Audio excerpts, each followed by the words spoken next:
2 yards should be just a nice, comfortable 9-iron for him. They're going to go nuts when he hits this thing.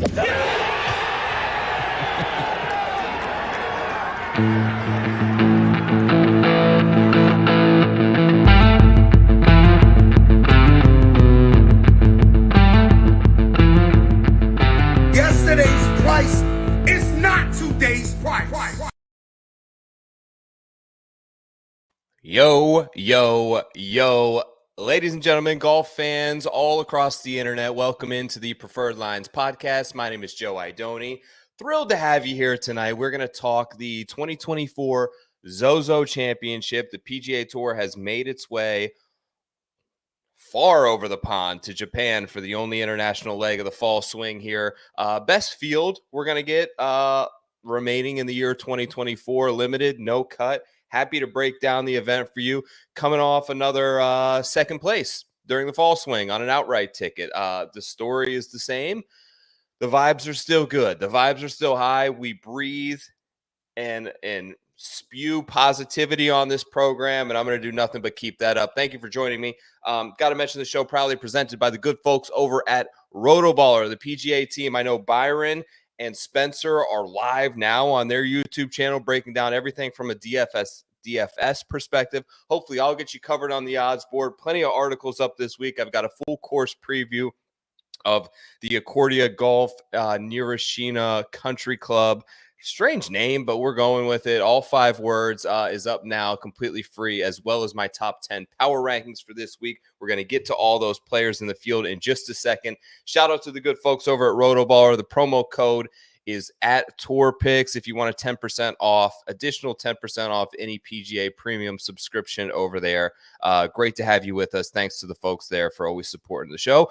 Also, big news. Preferred Lines is going to be one of the programs on the Golf News Network coming very soon. My boy Ryan Ballingy. If you don't know Ryan, you should be following him. One of the best follows on Twitter.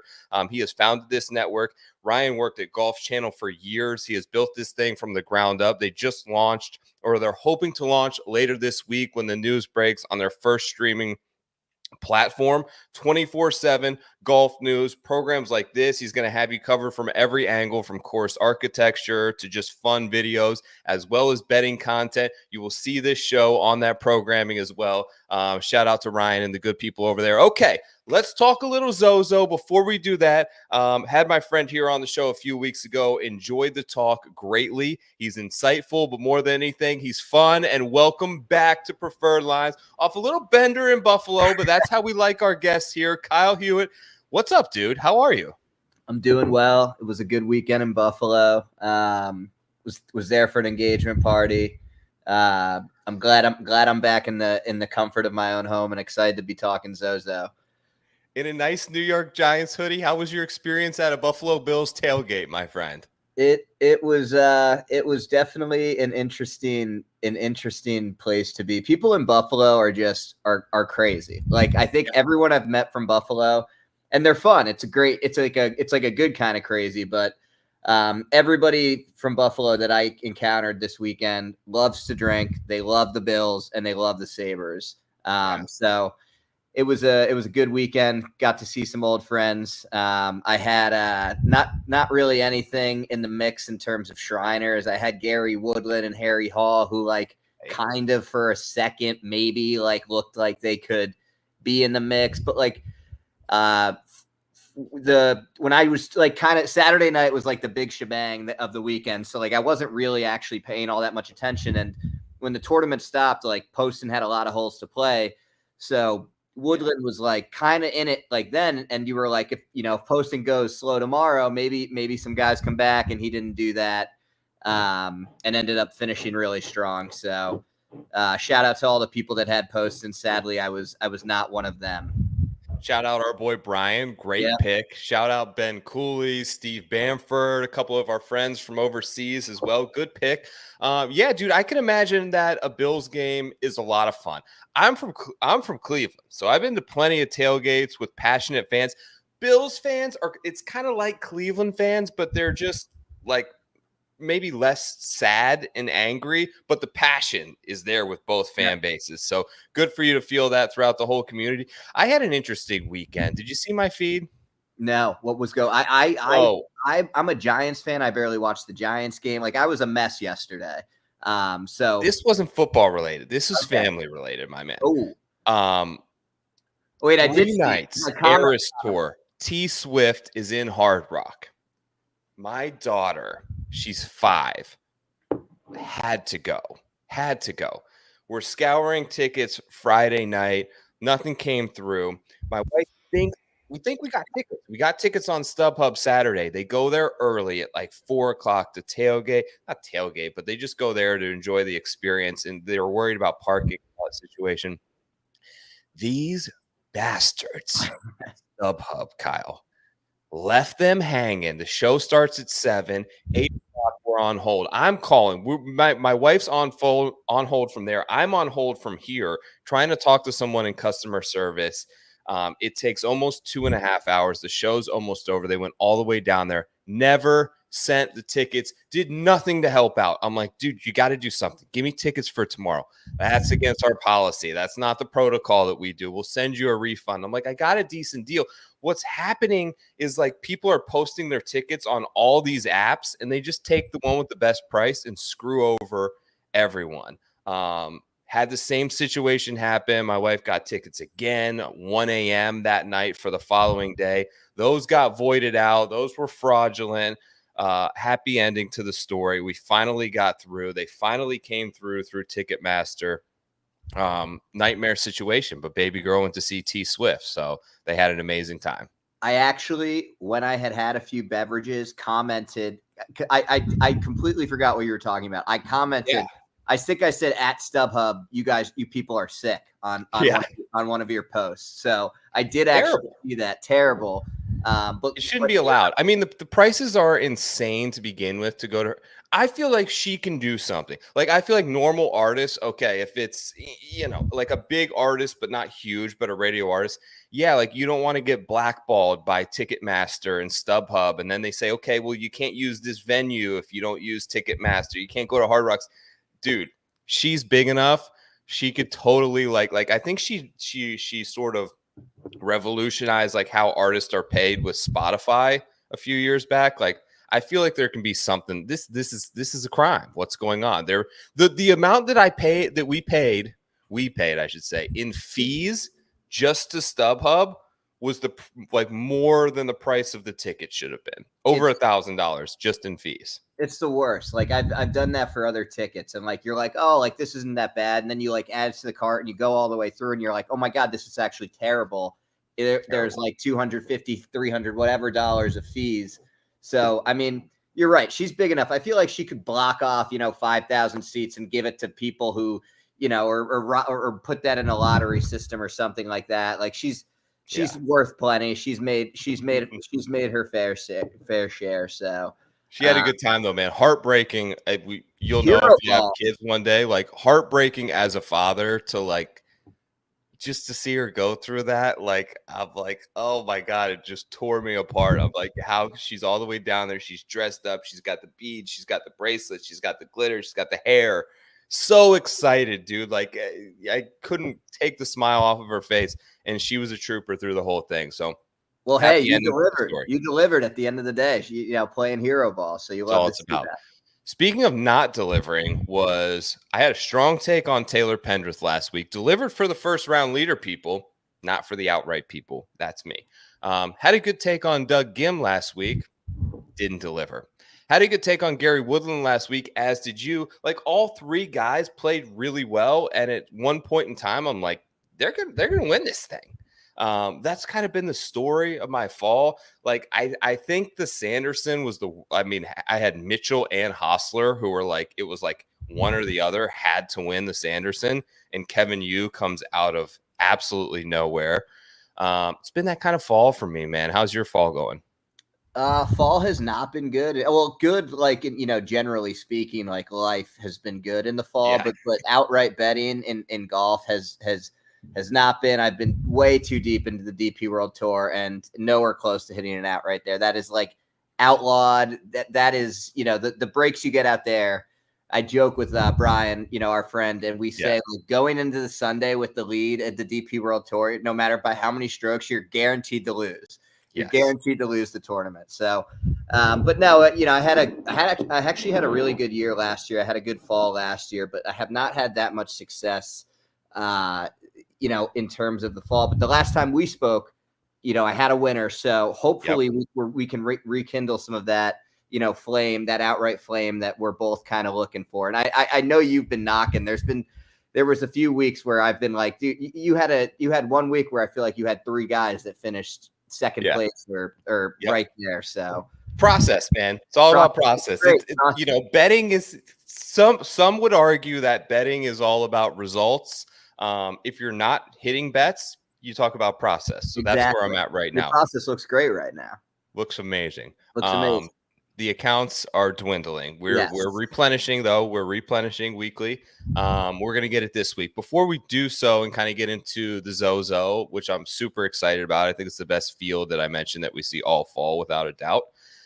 We know at least we're going to get the first round in because there's only 78 guys. Man, this is so frustrating. Like how they cannot finish a round. Is there anything that can be done here, Kyle? I mean, I just feel like there is. I just don't understand how it's that hard to do. Honestly, like I feel like it's, they could send guys off a little earlier. Like they could, maybe actually implement like a fucking delayed, taking too much time penalty for just one. Enforce it like once, and I think it would also bring more eyeballs to the game. Like I really do. Like I don't agree with a lot of what Live does, but like I do think that like the short duration of Live is like something that's actually like for this day and age, like this generation of like it seems like each generation we go now, like the attention span gets less and less. So I do think the more you can condense that, and like if you look at MLB, like I think it's been very successful with baseball in terms of viewership, in terms of condensing, like actually being able to make the game go quicker. So yeah, to me it's ridiculous, and you gotta, I guess you can give them the benefit of the doubt with the weather sometimes, but Thursday wasn't the case. No. So it's like, to me, I just don't understand how they aren't able to get it. If there's no weather delay, there should be no situation where they're not getting the full first round on day one. So this should be like number one priority right now in the boardroom is if it is a non-weather impacted Thursday or Friday, if we're committed to having 156 guys play the game, right? We're going to play the game that day. It's a 4-day game, but each day is its own game. We've got to finish the game. Like, we've got a whole day to do so. If the weather is not impacting, there has to be a way to get this done. Like you mentioned, it's worked very successful for baseball. There was a time when there wasn't a shot clock in basketball. There was a time when there wasn't a play clock in football, and then they brought it from 40 to 35 or whatever it is. It's been hugely. I'm a big lacrosse guy. There was a time I played lacrosse in college, so I know. Where'd you play? I played at Gettysburg, so I know exactly. Let's go. And shot clock came in right after. When I was playing, there was no shot clock, and but it's huge, right? How huge has it been for the game? Because lacrosse got to the point where it would get boring if some team got up 3, because you could essentially hold the ball and drown the clock for the last 4 minutes. It was highly controversial. I don't know if it was highly controversial, but people had takes on both sides at the time. And now, a few years later, like, it's unanimous. Everyone's like, this is the best thing that's ever happened. I was actually in Indianapolis, dude, a week ago. So for the Olympics in lacrosse, this is totally off topic for people who join the show, but they're doing this thing called sixes now for the Olympics, because lacrosse is going to be in the next Olympics, where it's essentially basketball. It's 5-on-5 with a goalie. And it is just rapid fire. Like, it was awesome. Team USA versus Great Britain, and I went to it. It was so cool, but it was like no face-offs. If you score, face-offs to start the quarters, but you pull the ball out and you clear, and it's just like go, go, go. And it was so rapid fire that I thought it was really cool. But I think anything, like you mentioned, in this day and age with time and attention spans that can be done to potentially speed up the game, or at least just get it in. Wesley says shot clocks need. Wes, I've been beating this drum. Like, it's not that difficult. Put 18 rules officials on the course and enforce it for like a couple weeks. Enforce it for the fall, and it's just normal. Like, you'd be amazed by how quickly it's normalized and everything is better because of it. I did want to ask you though, speaking of sort of changing attention spans, I don't know if I'm interested, dude, but I'm intrigued by this TGL launch. They announced the schedule today. They announced tickets are $160. Like, whereas, you know, I'm here, right? So I'm excited about it because I live 10 minutes from there, and I like kind of selfishly like want it to be cool because I'm like, yeah, I could go over there. Like maybe I could do content from there. I could try to talk to them about, hey, maybe I'll do some stuff for you guys. I'm literally, it's next door, and pros are coming here every week. Like it's not a once a year tournament where the pros come to West Palm. It's every week for 3 months. I don't like, as a hardcore golf fan, is there any level of excitement for you, or do you think this thing just falls flat on its face? So I have it's kind of a punt answer, but I'll give you my God's honest opinion. I have excitement for it. I want it to be successful. I will say the one counter to what I'm about to say is they have a lot of very smart, successful, actual big time business owners for all of these teams are like world beaters. Like the Atlanta team has the guy who owns the Falcons. The Boston team has big time, I think Fenway Sports Group ownership. Yep. So there's a lot of very successful people that are probably a lot smarter than I am. But I just don't know how they're going to get the views if they can't get the views with Live right now, if they can't get the views with PGA right now, if they can't get the views on the DP World Tour right now. I just don't like the solution to me for golf isn't like another breakaway league, isn't another, thing for us to watch. Like I think most like people want one product with all the best people in the world playing there, and that's what would draw the most eyeballs. Now, it's a different story from people like us in our community, right? I do think people like us in our community will watch it, will comment on it, I think a lot of us will enjoy it, but I just don't know if I see it becoming this massive mainstream, thing when golf itself, I feel like is kind of really searching for views right now. Yeah. I like several ideas about it. I like the shrinking of the time commitment. I still haven't quite gotten an answer on whether it's going to be like 2 hours or 3 hours, but I still think that's digestible. What I think is going to be their biggest hurdle is I think that for the majority of people, the first impression is going to be massive. Like if you tune in to watch it and in 5 minutes, if you're like, this is good, you may come back. If in 5 minutes you're like, this is bad, I can't gamble on it, this is a joke, they're never coming back. So I think the education aspect is something that they really need to lean into. And I think they're doing that with some content, but making sure that diehard golf fans understand what's about to happen and what they're about to watch before they actually watch it, I think is a pretty key component. So, I mean, the $160 is outrageous. I can't imagine people down here paying to go see that Monday night, but everything's outrageous. Taylor Swift's outrageous. The Ryder Cup's outrageous. So it's like, I don't know where they came up with the price point. I would imagine, knowing how most events work down here in Palm Beach, that they're sending like 100 tickets to the college and 100 tickets to this business. And you end up finding a way to get a free ticket from somebody that you know.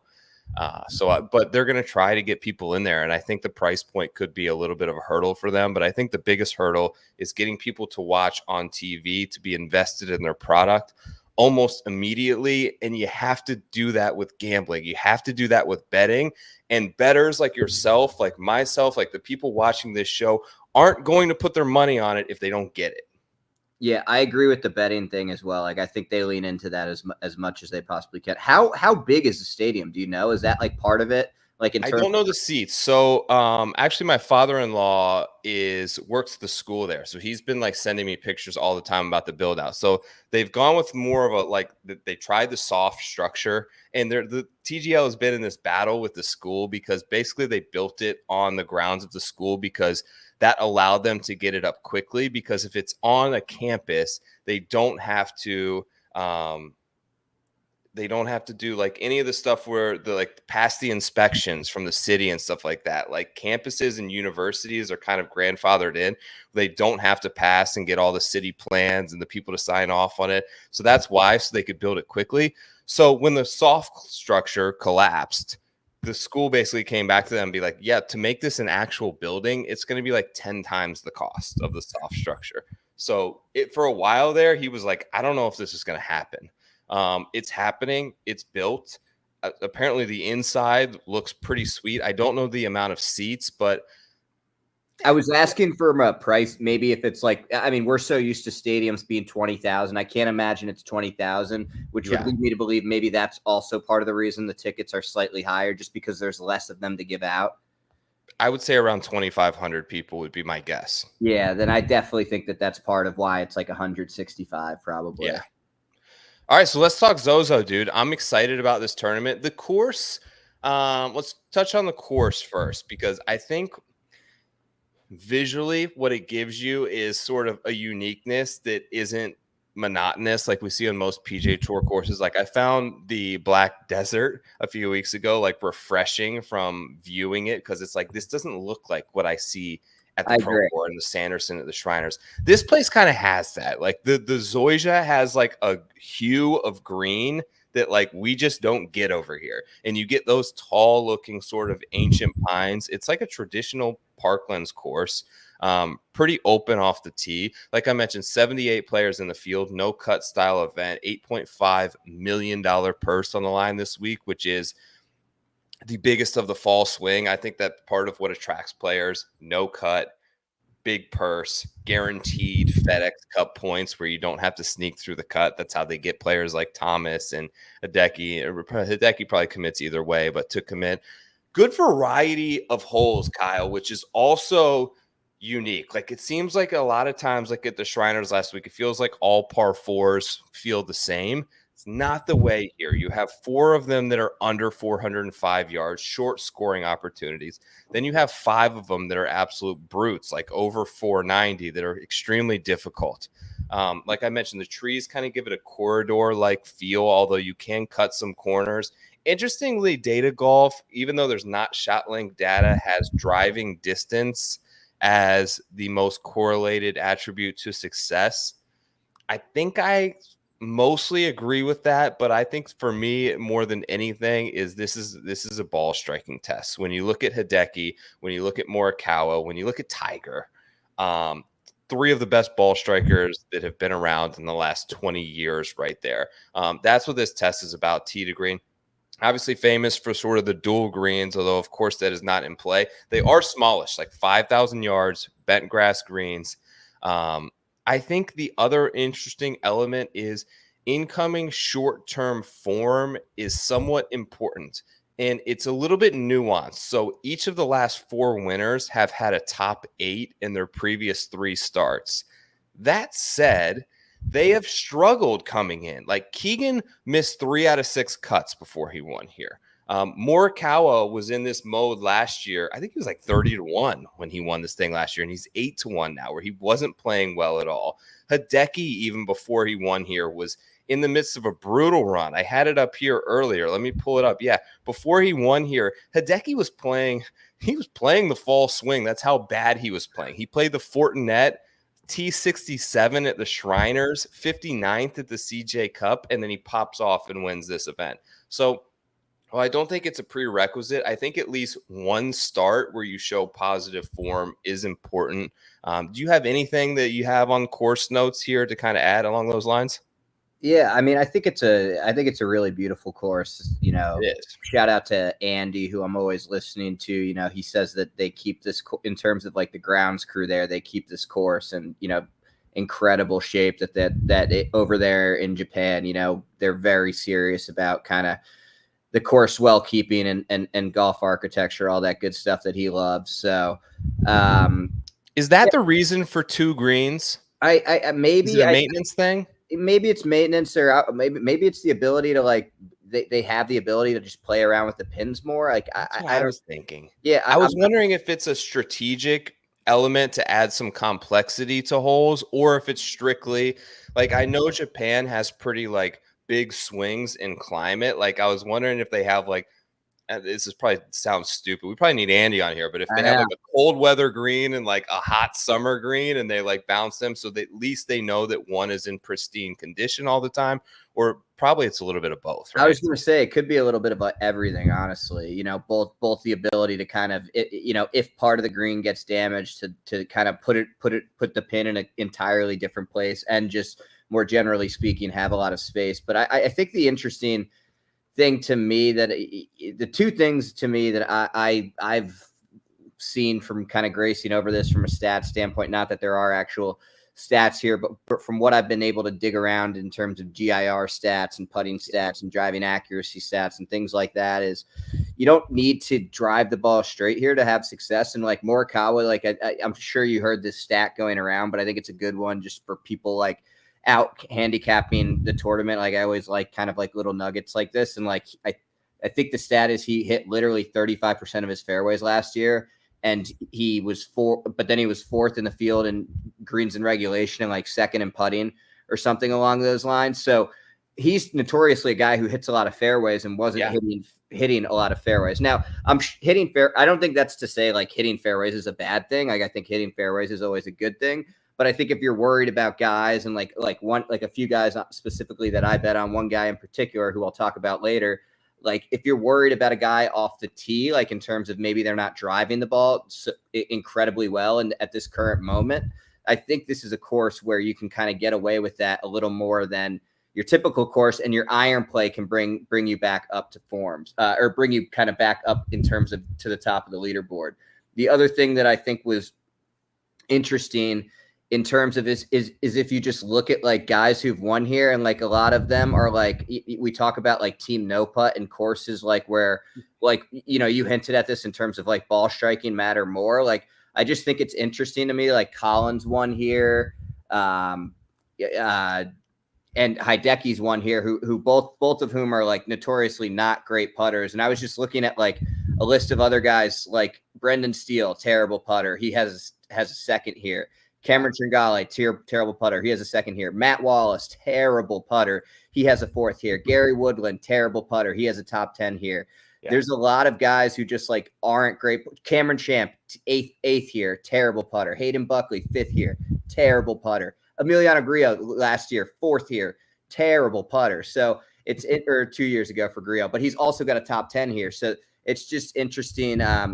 Sometimes I feel like that kind of jumps out more than other courses, really. And this was just a leader. Like when I was scrolling through the leaderboards, those were just two things I noticed was, you know, guys who weren't great putters have had success here in terms of finishing highly on leaderboards. And then guys who have, you know, I don't think you necessarily need to be drilling fairways, while drilling fairways is never a bad thing. So those were the two big takeaways for me. Yeah, agree with everything you said. I don't think that you need to be a great putter by any means. You mentioned the Morikawa driving accuracy stats. That's insane. 35%. That's half of the fairways that he normally hits in a PGA Tour tournament. And it's not that they're that narrow. There's a good bit of rough. I think maybe looking at, there's like some more nuanced stats, like distance from the fairway. Like you can't miss huge. Like you can't hit a foul ball down the right line or you're going to be in the trees. But you can hit one at the first baseman. You know what I mean? You can hit, it's a big ballpark, but you've got to keep it within it. I think long iron play is a little bit underrated here. Like we don't have the like data golf approach distribution buckets in terms of like what percentage of shots come from particular ranges, but just given where the magnitude of the 5 par 4s that play is pretty much the most difficult holes on the course. If you can hit something from 175 to 225 proficiently into 5,000 square foot greens, that's where you separate. That's where Colin Morikawa always separates. That's where Hideki always separates. Like even going back and looking at some footage, I know the par 5 down the stretch, but he was hitting a lot of like hybrid into greens and just sticking it. That's where Tiger was able to separate that year. Even Keegan is a great long iron player. So I think that's important to maybe sprinkle in a little bit of like bogey avoidance. Cause I think the majority, it's funny because the field's interesting where we see the cream rise to the top a lot. Like it's big name winners, which is great for this event. But the field really falls off after about the first like 15 to 20 guys when you start getting a lot of players, from the Asian tour and stuff like that you don't really think have a shot to win. And the difference between that player and Colin Morikawa, the biggest separator between the two is how close can they hit it from 200 yards out. Yeah. I was going to say the other thing I was going to bring up, Morikawa was 5th in sand saves. It's a heavily bogeyed course. Another shout out to Andy, because that's his words, not mine. In terms of heavily bogeyed course, heavily bunkered. Sorry, bunkered, my brain's not working. And the bunkers, I believe he said, were pretty difficult as well. So they are. They kind of cut right into the greens. Like, I know some courses have like a little bit of a buffer there between the green, and then there's like a little bit of fringe and intermediate, then bunker. A lot of these kind of cut directly into the greens, which is a cool feature as well. Yeah, Morikawa 7 of 8 sand saves last year. He was 5th in sand saves. So just also thought that was somewhat interesting. And then just in terms of course layout and management, and kind of like when you're tracking your guys, the only other thing I thought that was interesting to note was the first 12 holes are like really hard. Like there's some exceptions in there, but if you look at data golf, like the majority of the hardest holes, 1, 2, 3, 4, 5 of the 6 hardest holes are in the first 12. And then the 13, 14, 15, 16, and 18 are kind of your scoreable holes. 17 is difficult. So it's really a course where there's kind of some fireworks down the finish. I always remember the Decky shot. Like I think it was probably one of the shots of the year that year when he hit it. And it was the circumstances, like in Japan, everyone's in masks, like the tour is back, and it's like Hideki. This was 2019? Yeah, 5 years ago when this was played. It was the first and only PGA Tour event ever in Japan. So huge. They have like a very rich like element to their culture that is around golf, and you see that with a lot of these courses, and you see that in the amount of care and like you said, that they put into a course like this. So the people that showed up to support Hideki, and for him to pull that off in one of the biggest moments was pretty awesome to see. Yeah, that shot was ridiculous. One of my I wasn't on him that week, but one of my buddies was on him, and like he was going crazy when he hit the shot. I remember dunked it. I remember too, there was so much sun, like he hit it and he knew he hit it well, but he kind of like literally like just was like putting his hand up to like kind of see where the ball went, and then just stuck it to like 3 or 4 feet. So that was awesome. But that's all I got on the course. You want to get into the board a little? Yeah, let's talk the board.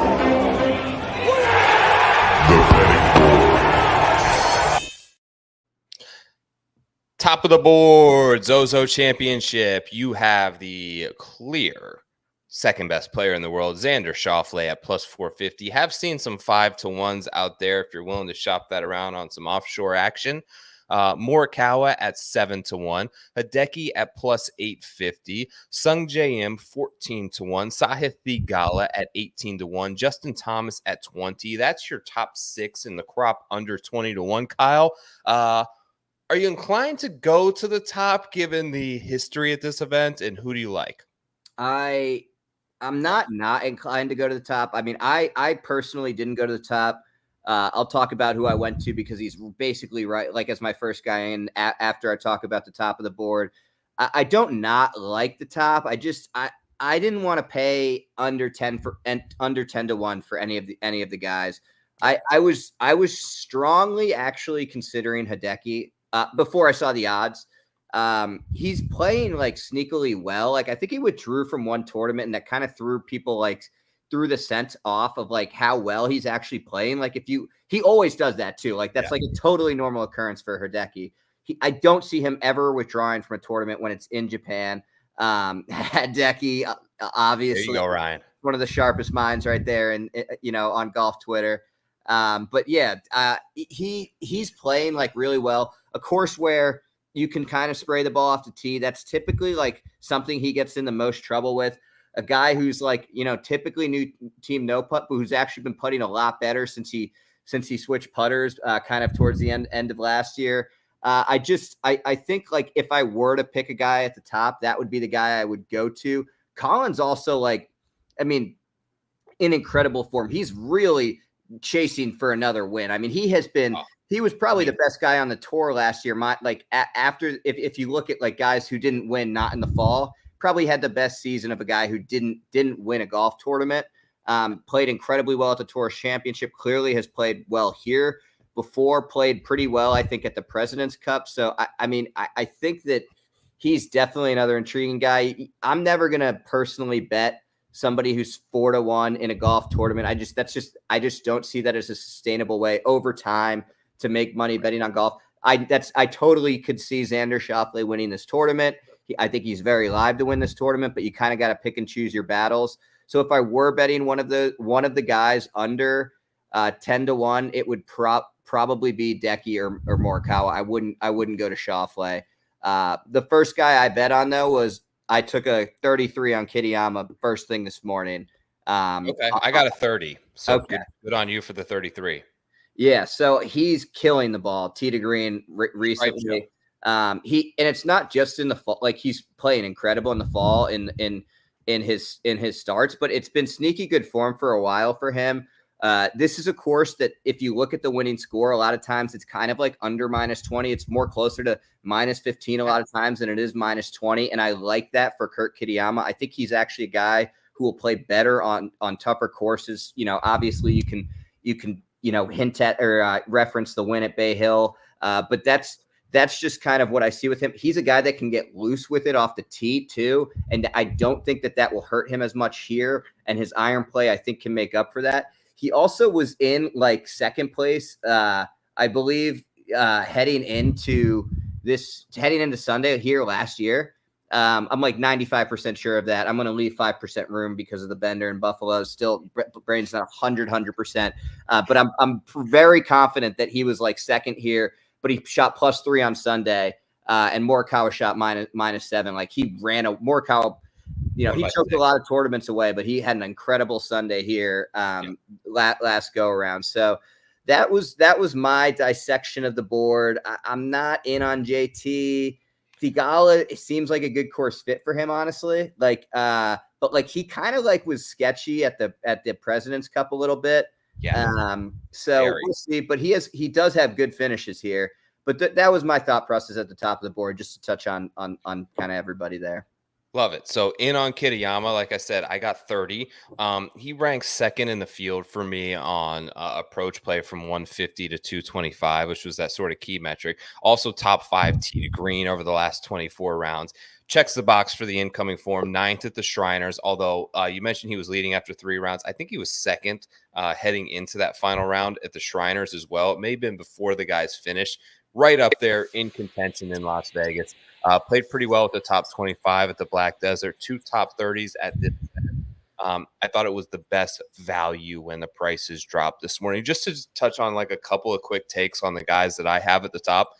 Xander, although I'll say, and I think I've been saying for a while, Xander is that dude. Like his season, his 2024 is going to go down in the record books as so underrated because of what Scotty did. He's won 2 of the last 3 majors. Xander Schauffele is a lot closer to Scotty Scheffler than the 3rd best player is to Xander Schauffele. Like he's almost right there. Like not there, but he's close. And the 3rd best player in the world, you can say it's Rory, you can say it's Bryson, whoever you want to say it is, they're a lot further from Xander than Xander is from Scotty. Still can't bet at 4-1. Morikawa, I'm just kind of out on the price. Like you mentioned, it would make all the sense in the world. Repeating is tough. He's been knocking on that door, not there. Hideki was hoping to get like 10 to 12 to 1. That was probably a pipe dream. Didn't happen. I took the guy at double Hideki's price, who I think is playing pretty close to him, and it was Sung J M at 16 to 1. Ball striking it right now is back for Sung J M. His biggest struggle in a lot of recent events has been the sort of driving accuracy. I don't think that he's punished for that here. Good results. He's got a 3rd and a 12th in 2 of his last 3 starts here. He finished in tremendous form. I thought that him and Hideki were the 2 best players on that President's Cup team for the internationals. And I thought that Sung J M was maybe even better with the eyeball test than Hideki was. I have them rated pretty equal. I think Sungjae is a far superior putter, particularly on bent grass. I have him third in the entire field in bent grass putting. I trust his scrambling. I trust his tee to green play right now. That was it for me. I'm out on Sahith. I did not like what I saw at the President's Cup, and maybe you can chalk that up to nerves. I know that he has that good finish here. What was it, T5 in 2022? I actually don't think this is a great course fit for him. He's not a good bent grass putter. He's 58th in the field in approach play from 150 to 225. That's in like the very bottom of the bottom. The driving accuracy isn't going to kill him at a place like this, but not a good putter, makes too many bogeys. Don't love it. Before the odds dropped, I wanted like a 25-1 on Justin Thomas. I feel like 2025 is going to be a different year for this guy. He puts in the work. When you look at historically the guys who have won here with incoming questionable form, like I mentioned, Morikawa was 30-1 here last year because he was struggling. I would love to get that number on Thomas this year in a very similar position because I trust the ball striker and shot maker that I know he is. And when you look at ball striker, shot maker, Tiger, Hideki, Morikawa, these players have had a lot of success here, and I think that he really fits that mold, albeit anything under 20-1 is not bettable for me. So Kitayama is in at 30, Im is in at 16-1. Those are my two big plays, and I'm not really sprinkling a whole lot down the board. Ryan Kellogg says that JT is 25 on Bookmaker. It's a good price there, dude. That has my attention, albeit I'm kind of heavily staked already at the top. What number would you bet Justin Thomas at, Kyle? I think it have to be. I think I'd bet him at 30. Okay.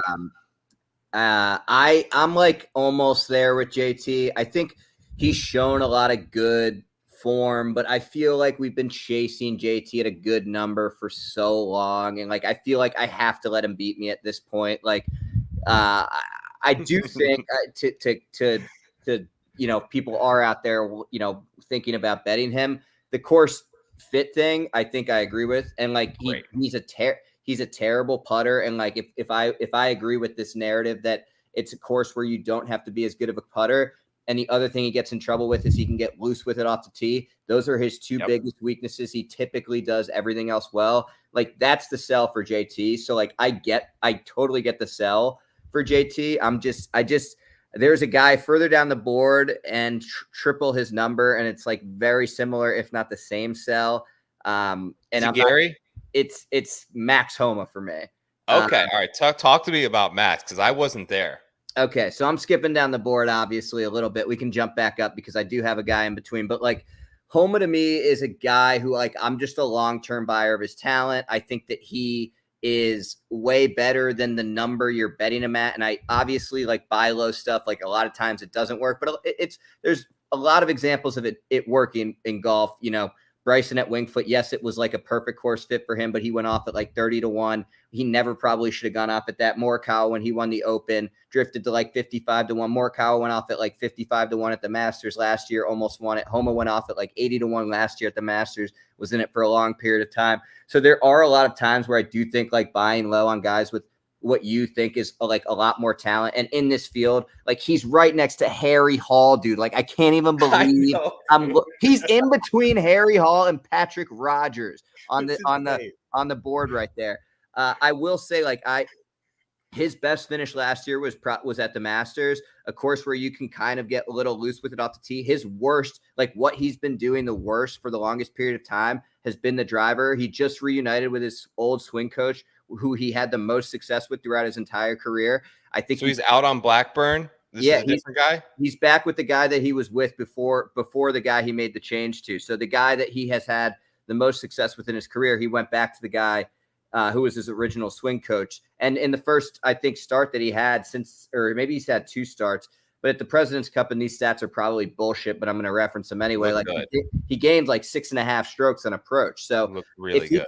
And he looked really good doing it. Right. So yes, he did. I'm going to buy low on what I think is a guy with high talent in a field where I think you could argue he's better than like 10 guys ahead. Like literally, I think every guy on the page ahead of him right now that I'm looking at, I would argue he's a better golfer than. And you're getting him at a better number. Now, again, it's the form thing, but that's just kind of where I'm at with Homa. And I like the fact that if he's going to get loose with it off the tee, I think this is a course where he can get away with that more than others. So we'll see what happens. I like that.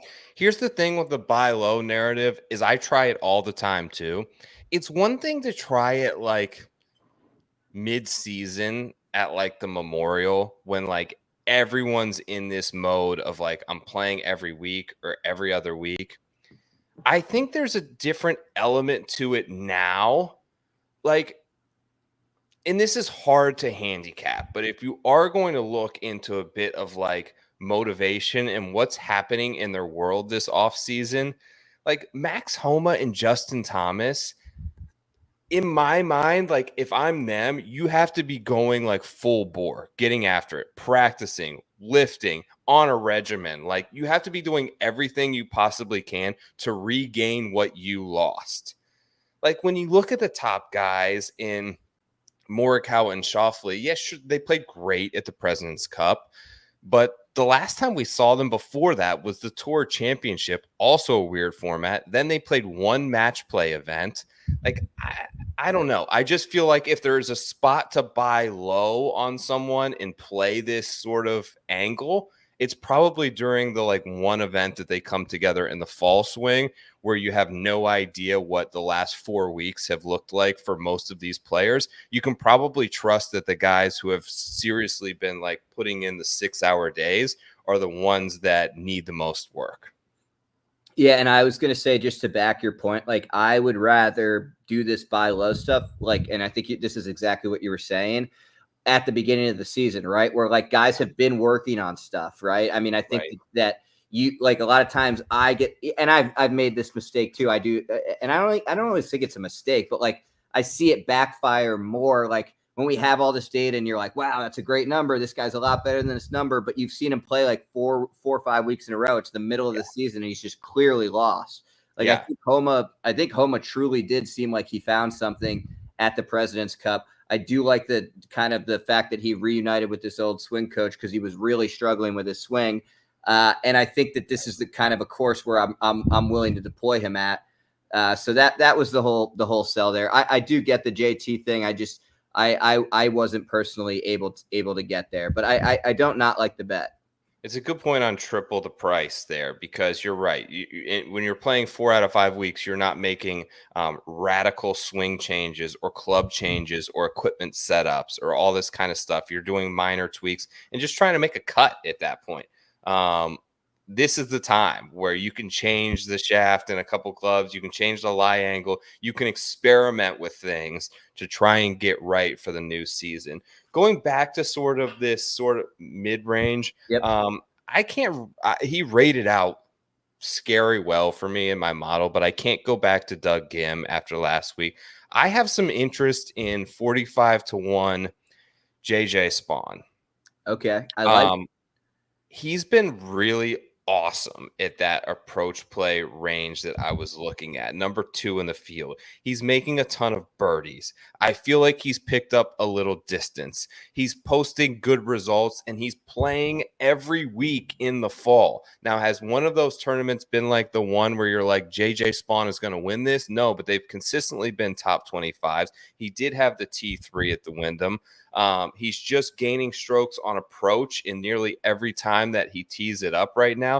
Has a T6 at this event last year. I feel like this is a pretty good spot for him. I have him 6th in driving distance over the last 24 rounds. Now, maybe that's kind of the product of the courses that they've been playing, but obviously he's added a little bit of distance. Yeah, last 24 rounds, averaging 315 off the tee and hitting 73% of the fairways. Been really good. He's gaining almost 3/4 of a stroke per round that he plays over that time span. He's gaining strokes around the green. He's losing strokes putting, but this is the place that we've seen team no putt.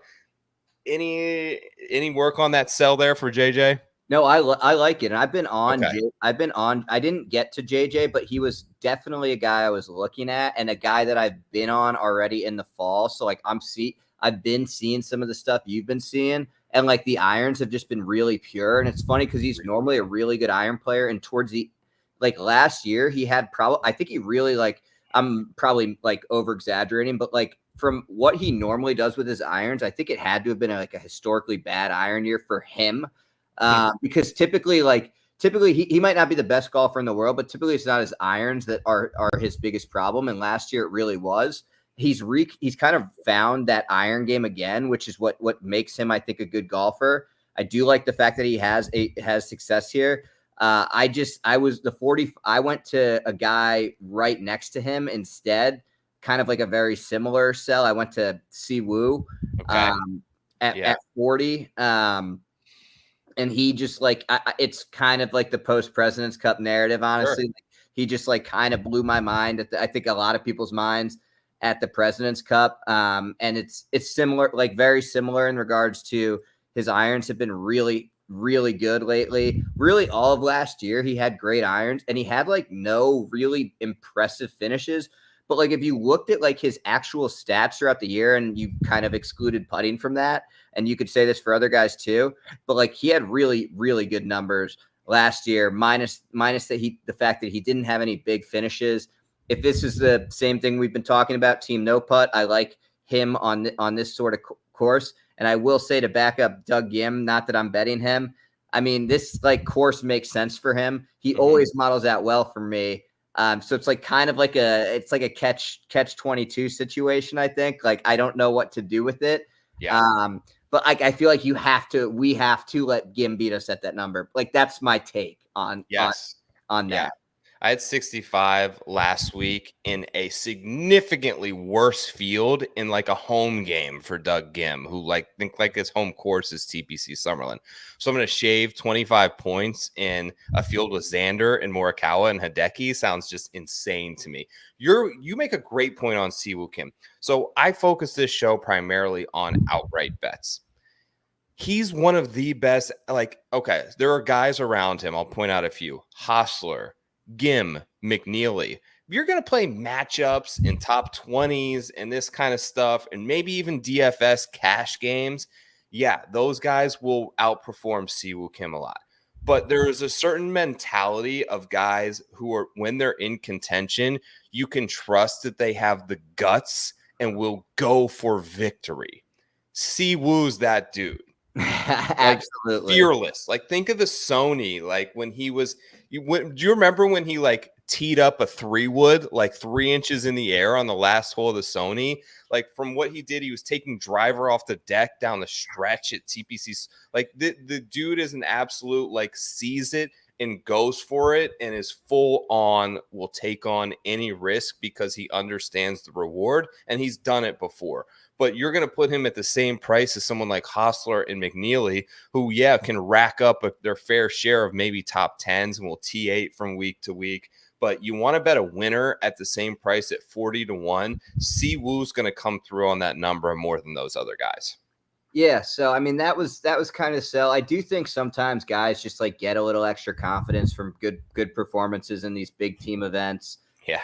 And I'm kind of hoping for that as well. Obviously, you can't measure that in the model, and there'll be people in a model, the model heads out there ragging on me for saying that. But no, I do think, like, how can that guy not have the world of confidence in him after how well he played at the President's Cup? So I like all of that. I like the fact that for both Kitayama and Siwoo, that they, Siwoo obviously has been over in this time zone plenty of times before because he's from, Korea. And then Kitayama was a guy who played DP World Tour a lot. He's played a lot of these overseas events a lot. He's traveled overseas and played. I don't think that's like an end all be all, but I like that more than never seen the course before personally, for me this week. So those were my first 3 bets.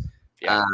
I love Siwoo. I mean, there's going to be a moment late on Sunday when you have a decision to make and you have to pull off a really good shot when the pressure matters. And there are certain guys that just aren't built for it, man. Like, even I'll give JT Poston credit. Like, he closed that thing down pretty well. He had an up and down on that drivable par 4 that was amazing. Like Gim was in the greenside bunker, like almost a surefire birdie. He's behind the green, had to take a drop from under a chair, had like an impossible chip, pulled it off. Look at someone like Matt McCarty. Like, you think winning 3 tournaments before that doesn't matter before he goes and drives the green on one of the final holes? Like, there's certain times when you have to go for it and be super aggressive if you want to win. And it just makes all the difference. And confidence has to be there. Like, there's no coincidence that Taylor Pendrith comes out and was first round leader at the Shriners, I don't think. Like, the amount of confidence he had to get from playing in the President's Cup, I thought he played awesome there. The guy almost had to take on Patrick Cantlay in the final round head-to-head and nearly took him to the final stretch. The amount of confidence you earn in those circumstances is worth it. Okay, so we get to these sort of long shots here, Kyle. I'm going to save mine for the video. Any thoughts on going back to someone that we were both on last week and Gary Woodland is 75-1, or anyone else in this range from, say, 50 all the way up to 200? Do you have a name there that you've sort of got penciled in that you think could actually win this tournament? I've got 2. One of them is actually longer than 200, but was like a terrible misprice this morning and is probably no longer there. Let him rip. But Gary, I'm going to go back to, and it's look, I hate to beat a dead horse, but it's a ball strike. He's a ball striker kind of paradise guy. You know, you get him, you want him on these courses where guys who ball strike well are going to rise to the top. I think he's really, playing a lot better and starting to actually get results, which he hasn't done kind of since the brain surgery. He putted not my whole sell has been like, you don't have to putt well here to necessarily succeed, and I agree with that. He did like actually putt well last week, which for him I think is a good sign because he's been so bad with the putter lately. So to see him really make a lot of big putts, specifically on Saturday, I like just from shot tracking him, played an incredible round Saturday. He really got as much as he could out of the round too. Which new putter as well. As you see that one of those new lab putters, it's like a little bit longer, like up the forearm for him. Dude, everybody have I told you the lab putter, or have you heard the lab putter story? I hate to get off topic. Tell me. So Lucas Glover, I read this in Golf Digest or something, the way this got such a craze, or no, it was Adam Scott was the first one. So Adam Scott played in a pro-am or something like that at Pebble Beach, and Kelly Slater, I think Kelly Slater is a scratch golfer. I don't want to overestimate. I think he shot like a 76 and he hit something like 23 putts in the round. Kelly Slater at Pebble Beach, and he was putting with a lab putter. And after the round, Adam Scott went up to him and was like, "Dude, what the hell are you putting with?" Because it was one of the long ones too. It was one of the long ones you rock with. Adam Scott took that putter, redesigned it, whatever, started putting with it, was having ridiculous success. Lucas Glover asked Adam Scott from after seeing him how he got it. Lucas Glover told him, or Adam Scott told him "Oh, I saw fucking Kelly Slater go around Pebble Beach and putt with it in 20 whatever strokes." It's a Golf Digest story. I'll find it and send it to you. But it's just so funny that Kelly Slater, of all people, was the person that turned all of these professional guys onto these lab putters, and so many of them who have switched to use them have been having a lot of success. Yeah. I mean, for Gary Woodland to gain 3.7 strokes putting is massive because he's going to do it ball striking. He's gained on approach now. His last 4 starts on approach, plus 8.4, plus 3, plus 7.5, plus 5 last week. Striping it right now. 75-1 is a good bet. Who was your other guy? So I got a 250-1 on Rio Hisatune. Okay, I was looking at him at I think he was 90-1 now. Yeah, I just thought I really thought it was just a terrible number.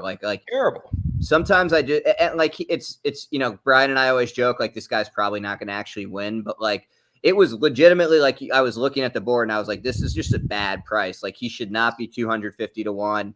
He has 2 top 10s here, I think, and he's kind of actually starting to hit the ball well again. I think he had a 25th in his last start, but if you look at a few starts behind that, his His iron play is actually starting to pick up. I think he's also a guy that we like in terms of like people who know golf and people who like kind of talk about golf, like understand he's just a really talented kid. Like he's 22 years old. He's won on the DP World Tour. He's had good finishes on the PGA Tour. So I do think it's just like it's the combination of a numbers play and a talent play. And that was just too good of a number for me to pass up. So that's the full card. I guess I have room for like one more guy, but I haven't. Those are the only guys I've bet so far. Yep, I looked at Rio. I see now he's won 10-1 on my site, which I think is still a very fair bet. Like you mentioned, T6, T12, last 2 times out here. Obviously, Japanese player, like should have some familiarity with.